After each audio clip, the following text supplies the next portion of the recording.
मैंने मुंबई की सरजमीन पर देखा, मेमन बरादरी से ताल्लुक रखने वाले एक साहब थे जिनके नाम से आज भी मस्जिदें बनी हुई। वहां पर मैं मालूमात हासिल कर रहा था, एक कॉलेज है, एक मुसाफिर खाना, एक मस्जिद है, और न जाने क्या क्या बनाया है उन्होंने। और उस जमाने में बनाकर चले गए। हमने पूछा कि इन्होंने इतनी दौलत का इतना बड़ा हिस्सा लगाया और बनाया है। बाद में पता चला कि वो साहब जिन्होंने बनाया, उनके वफात के वक्त उनकी उम्र 23 साल की थी। 150 साल 200 साल से उनकी बनाई हुई मस्जिदें, उनके बनाए हुए हॉस्पिटल, उनके बनाए हुए कॉलेजेस चले आ रहे हैं। मेरे अजीजों, जिंदगी गुजारने का एक तरीका ये भी है कि अपनी साथ से दूसरों को नफा पहुंचाओ। यह औलिया का मसलक है, यह औलिया का मसलक है। आपको मैं बताऊं, सैयदना सिद्दीक अकबर रज़ी अल्लाह ताला अन्हु की ज़ात, आपका इंतकाल जब हुआ, हजरत उमर ने तख्ते खिलाफत पर बैठ करके ऐलान किया, ऐ लोगों, मैं हर वो काम करूंगा जो खलीफा अव्वल किया करते थे। अगर मुझसे कोई काम छूट जाए तो मुझे इत्तला दे देना, मैं वो काम करूंगा। महफिल में से किसी साहब ने उठ करके कहा, अमीरुल मोमिनीन, हम अबू बकर सिद्दीक रज़ी अल्लाह ताला अन्हु को देखा करते थे, रोजाना दोपहर के वक्त वो अपने घर से तोशादान लेकर, कुछ रोटी सालन लेकर जंगल की तरफ चले जाते। हमें ये तो नहीं पता किसको खिलाते थे, लेकिन रोजाना उनका एक मशगला था। हजरत उमर फारूक ने कहा, आज से ही ये काम मैं करता हूँ। घर गए, तोशादान लिया, उसमें कुछ रोटी और सालन लेकर खुद भी उस बताए हुए रास्ते की तरफ निकल पड़े। जंगल में किसको खिलाना है ये तो पता नहीं, ये मालूम नहीं। गए, ढूंढते रहे। शाम का वक्त करीब आ गया। एक किसी चोटी के पास, एक किसी गार के पास से कराहने की आवाज आ रही थी। हजरत उमर फारूक रज़ियल्लाहु ताला अन्हु कहते हैं, मैं बड़ा चला गया। वहां जाने के बाद देख करके हैरत से आंखें खुली रह गई।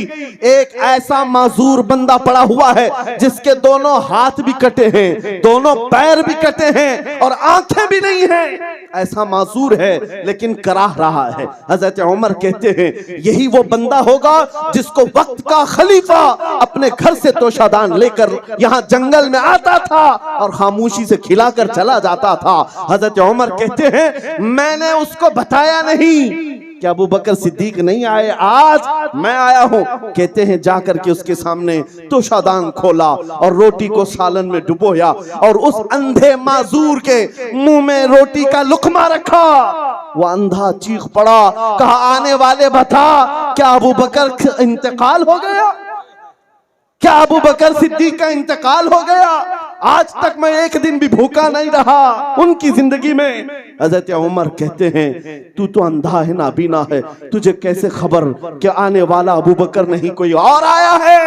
अंधा कहता है, आने वाले तुझे पता नहीं, अबू बकर जब आते थे उन्हें मालूम था मेरे मुंह में दांत नहीं है, वो अपने मुंह से चबा कर रोटी मेरे मुंह में डालते थे। आज तुमने पूरी रोटी डाल दी, मुझे लगा कि अबू बकर नहीं आए, कोई और आए। ये वक्त के उन खुलफा की बात कर रहा हूं जिनके रौबो दबदबे का हाल ये था कि कैसर और किसरा की फौजें कांपती थी, थर्राती थी, लेकिन उन्होंने अपनी जिंदगी को अवाम के लिए, मखलूक के लिए नफा बख्श बनाया हुआ था, जिंदगी को वक्त किया हुआ था।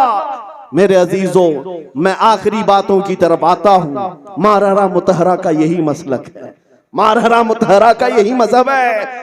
यहाँ पर आने वालों से खींचा नहीं जाता, हर आने वाले को बेहिसाब दिया जाता है,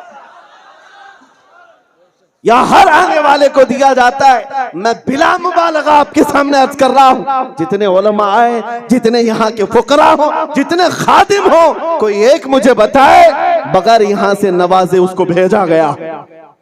ये मखलूक खुदा पर रहम करना और उनके साथ नफा का मामला करना, आज अपनी आपके भी घरों में जिंदगियां हैं।